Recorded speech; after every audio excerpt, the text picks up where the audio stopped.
ഹനുമാൻ വിചാരിച്ചാൽ മാത്രമേ തന്നെ ഇനി രക്ഷിക്കാൻ സാധിക്കൂ എന്ന് പറയും. അങ്ങനെ ഇദ്ദേഹം കദളി വനത്തിൽ പോവും.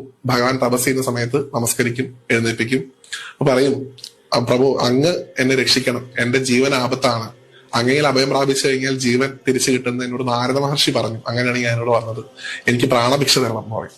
അപ്പൊ അങ്ങയെ എതിർക്കാൻ വരുന്നവൻ ആരായിരുന്നാലും ഞാൻ നേരിട്ടോളാം, ധൈര്യമായിട്ടിരിക്കും എന്ന് പറയും.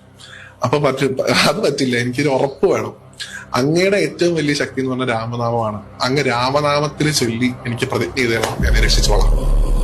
അപ്പൊ അതിനെന്താ ഒരു കുഴപ്പമില്ല, രാമന്റെ നാമത്തിൽ ഞാൻ നിനക്ക് സത്യം ചെയ്തു തരുന്നു, നിന്നെ ഞാൻ രക്ഷിക്കും. പറ, ആരാ നിന്നെ കൊല്ലാൻ വരുന്നേ? ശ്രീരാമൻ. ഹനുമാൻ ഒരു ഭാവഭേദം ഉണ്ടായില്ല, അദ്ദേഹം ചിരിക്കുകയാണ് പറയുന്നത്, അങ്ങനെ ആവട്ടെ, ഒരു കുഴപ്പമില്ല, രാമനൊരു വാഗ്ദാനം കൊടുത്തിട്ടുണ്ടെങ്കിൽ അത് ചെയ്തേ സാധിക്കൂ, മാറ്റാൻ പറ്റില്ല എന്ന് പറയും. അപ്പൊ ഭഗവാനും പറയും, ഹനുമാനും പറയും, അങ്ങയുടെ നാമത്തിന്റെ പുറത്തിലാണ് ഞാൻ ശബ്ദം ചെയ്തിരിക്കുന്നത്, അതെനിക്ക് മാറ്റാൻ പറ്റില്ല എന്ന് പറയും. കുറെ തവണ പറഞ്ഞിട്ടും ഹനുമാൻ മാറുന്നില്ല എന്ന് കാണുമ്പോൾ ഭഗവാൻ അസ്ത്രം പ്രയോഗിക്കുന്നതാണ്, രാമബാണം എടുത്ത് ഹനുമാന്റെ നെഞ്ചിന് നേരെ ശ്രീരാമൻ തൊടുക്കുകയാണ് ചെയ്യുന്നത്.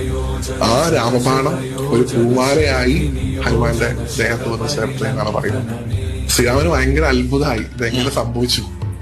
അപ്പൊ ചോദിക്കും, നീ എന്ത് മായാജാലമാണ് കാണിച്ചത്, നീ എന്ത് മായാവിദ്യയാണ് കാണിച്ചത്, എന്റെ ബാണം ഇതുവരെ തോറ്റിട്ടില്ല, രാവണനെയും പോലും പതിക്കാൻ ഈ ഒരു ബാണത്തിന് സാധിച്ചിട്ടുണ്ടല്ലോ.